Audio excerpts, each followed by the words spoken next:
To celebrate the return of the Premier League, Tifo is offering 40% off an annual subscription to The Athletic for a limited time only.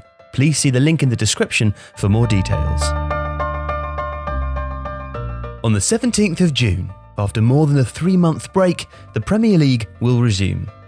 In an unprecedented step, none of the remaining 92 games will be played simultaneously, and all of them will be televised live. In the UK, the matches will be shared across 4 broadcasters: Sky Sports, BT Sport, Amazon Prime, and, for the first time in history, free-to-air on the BBC.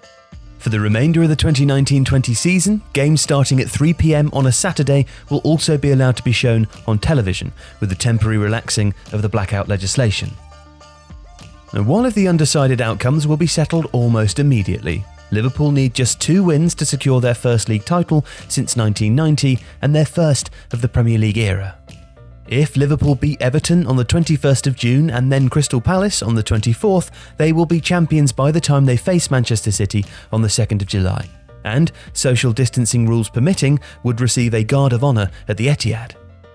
Liverpool also only need 19 points from the 27 available to surpass the record points tally for a Premier League season, set by Pep Guardiola's City in 2018. City are currently awaiting a decision from the Court of Arbitration for Sport on whether their 2-year European ban will be overturned. For now, with Guardiola's team likely to finish second and be excluded from UEFA competitions, 5th will provisionally be enough to secure a place in next season's group stage. Liverpool, Leicester City, Chelsea and Manchester United are currently in possession of those places, with Leicester's 10-point advantage over 6th place almost assuring them of entry. With 19 goals, Jamie Vardy is also in pole position to win the Golden Boot. Chelsea, in 4th on 48 points, are also in a strong position, although their remaining 9 matches include games against Liverpool, Manchester City, a London derby against relegation-threatened West Ham, and intriguingly, Wolverhampton Wanderers and Sheffield United. Chris Wilder's Blades have a game in hand over their near rivals, and should they beat Aston Villa in the first game after resumption, they will leapfrog Manchester United into 5th. Champions League qualification would be a stunning achievement, but it would not be an anomaly. Sheffield United have the second best defensive record in the league, only behind Liverpool. And Wolves too are firmly in contention. They remain involved in the Europa League, which will naturally stretch their resources, but they will resume with 3 games against sides at the foot of the table: West Ham, Aston Villa and Bournemouth. Even Tottenham and Arsenal, down in 8th and 9th place respectively, remain in contention and will face each other in the North London derby before the end of the season. Spurs, who will be bolstered by the return from injury of Harry Kane, Son Heung-min, Moussa Sissoko and Steven Bergwijn, have the slightly easier fixture list, but will begin with a headline fixture against Manchester United on Friday the 19th of June. United have also benefited from the season's pause and will have Marcus Rashford available again following a back injury. As things stand, the 6th place team will enter the Europa League, to be joined by the winner of the FA Cup, or if that team is already qualified for Europe, then the 7th placed side in the league. Manchester City have already won the EFL Cup, meaning that if their ban is upheld, the club finishing 8th might also qualify for the second round of Europa League qualifying. At the other end of the table, realistically, 6 teams remain threatened by relegation. Having scored just 25 goals all season at an average of less than 1 per game, Norwich City are bottom, 6 points from safety, and with Manchester United, Arsenal, Manchester City and Chelsea all still to face, they are likely to be returning to the Championship. Above them, Aston Villa must also face 4 members of the traditional top 6, and will do so with the most porous defence in the league. Much will depend on the performance of the talismanic Jack Grealish, who has not only received withering criticism for breaching lockdown regulations in England, but remains strongly linked with a move to Manchester United. John McGinn, the Scottish midfielder also linked with a big money move, has returned from a serious ankle injury.